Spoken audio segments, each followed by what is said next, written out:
Thank you very much. I came to see the President to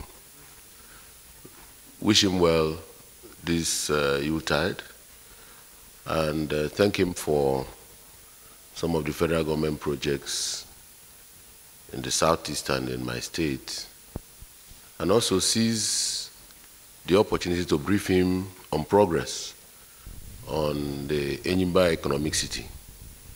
As you are aware, Enyimba Economic City is indeed the hope of Nigeria to play strong in the Continental Free Trade Agreement in Africa.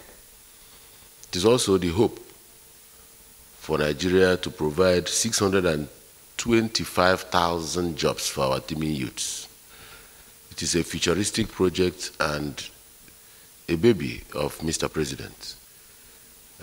Therefore, I felt it was necessary for me to brief him and get his further blessing and advice on way forward for the project. Our desire is to ensure that sometime next year, very soon, we'll be able to invite Mr. President to come and do the groundbreaking for that transgenerational project as one of his legacies in government. Thank you. Sir, this project you're talking about, what is the financial implications? The financial implication is huge and diverse, and I cannot volunteer to put a finger on it.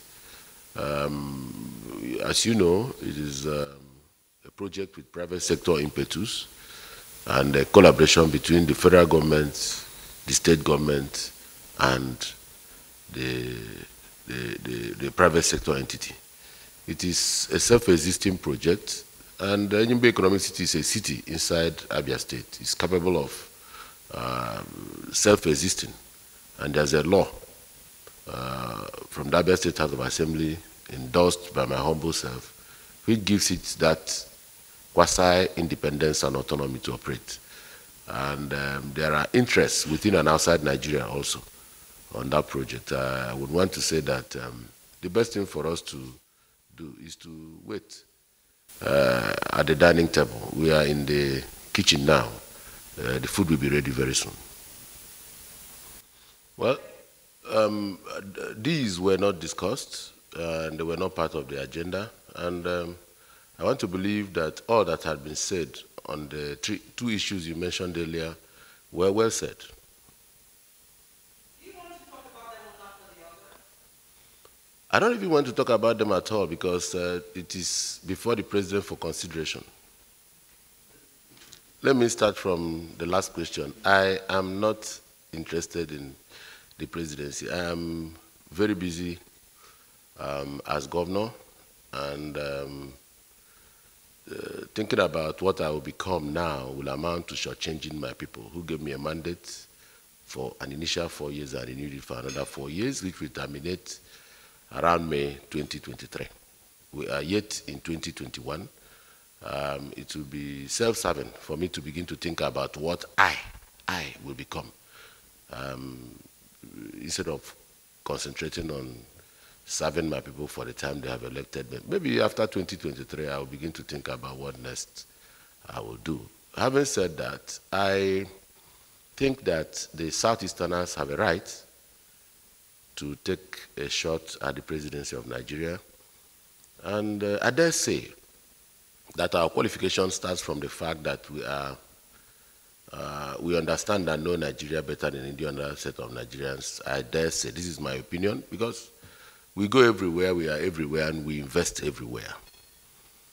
We are pan-Nigerian people. Today, a lot of people, on a lighter note, are afraid of Sambisa. But for the Igbo man, Sambisa is a business opportunity. So that it is. It will be preposterous for me not to add my voice to that clamor. However, the question of Nigerian president of Southeast extraction is a national question that requires negotiation, discussion, and conversation with all parts of this country. And I am least qualified to determine what happens in 2023. I will also want to spend my time supporting the incumbent president to do his time and do his best while we wait for what happens to begin to unfold. So these are my views about the presidency. Security situation in my state, Abia, is calm and quiet. Perhaps the safest state in Nigeria, certainly the safest state in the southeast, and the statistics are there to show. I give God the glory. I give the security agencies in my state the glory. And we are determined to make sure that the remaining holidays run up to January 2022 will remain as quiet as it has been. We have so many visitors coming from all over the world. Those who couldn't make it home during the COVID years of 2020 are back. And they are happy with what they have seen, and I thank God that is so. I hope it will continue like that even in the days ahead. In the first place, anybody who wants to aspire to the high office of presidency, it doesn't matter where you come from, must have what I regard as pan-Nigerian mentality. You must be somebody who has an understanding of all the contending interests and influences in this country. You must understand that we are a country of diverse people with different persuasions, traditional, cultural, religious, and all of this must be put at a place where you can understand and respect them. That individual must also be somebody who is ready to accommodate the youths of this country. Because turning it into a slogan, the fact that youth are indeed our future, have not served us correctly. We are drifting into a digital age, an age that the youths understand, which many people may not understand, those who grew up before this era. So that person must be willing to accommodate the youths without necessarily throwing away the very experienced ones. You must be able to find an admix of all the interests. It must also reflect and mainstream women agenda. Such an individual must also be investment friendly, must be somebody who understands the nuances of economics and what the relationship between international politics and economy. And the person must be strong enough to face up to the issue on the front burner, which is security. You must be able to create jobs. You must be able to not deploy the kinetic device all the time. You must be able to also listen and negotiate peace. I'm a Christian, and my religion believes that you seek peace and you find it. So that which you seek is not commonplace. So we must be able to dredge up courage to listen to one another and then find a middle course all the time for the interest of our people.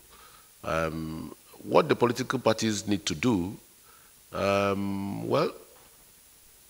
political parties need to be sensitive to the feelings of the various contending groups, because politics should not be a winner-take-all thing. It's not at all times that you want to use your might all the time. At times you listen, even to those whom you think are weak or those who you think may not be able to find themselves at the center stage due to circumstances. Because if you don't do that, you bottle up sentiments that will implode the system going forward. So you must be able to create ventilations from here and there so that you can have accommodate diverse opinions and strategies to help you run the country. So all the political parties should be alive to these sentiments and feelings in taking decisions going forward. And we are at a critical point in our history. And anything that is self-serving, anything that is selfish, anything that leads to winner-take-all mentality should be jettisoned at this time. We need to rescue our nation. We need to work hard to put Nigeria on a strong footing before we can begin to look at other things. So if we have this at the back of our mind, my thinking is that we will arrive at the fact that there is a geopolitical zone that has been clamoring and yearning for an opportunity to lead. And we should be gracious and magnanimous enough to give consideration to such yearnings and aspirations. But I said earlier, it cannot be done in isolation. It's not a matter of right. It's not a matter of I have to. It is a matter of negotiation, conversation, and discussion going forward. And I think Nigerians are nice people all over, and we can find people who will listen. We like the redevelopment of the airport at Enugu and the prospects of that airport becoming truly an international airport, because international flights are yet to begin to take off and land there. And we think that there must be a purpose for which the president allowed that redevelopment and investment in that airport, which, to my mind, is to create a gateway to the outside world from Enugu. That is one. Two, everybody knows about the second Niger bridge.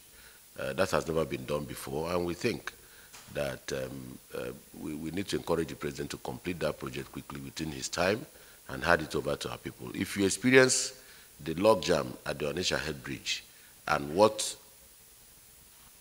how it impacts negatively on the economy of Anambra and Delta and the entire Southeast, then you'll be able to project into what it will tell, assuming we have that airport, that bridge in place. And so these are some of the projects that we think are dear to our people. Thank you so much. Welcome.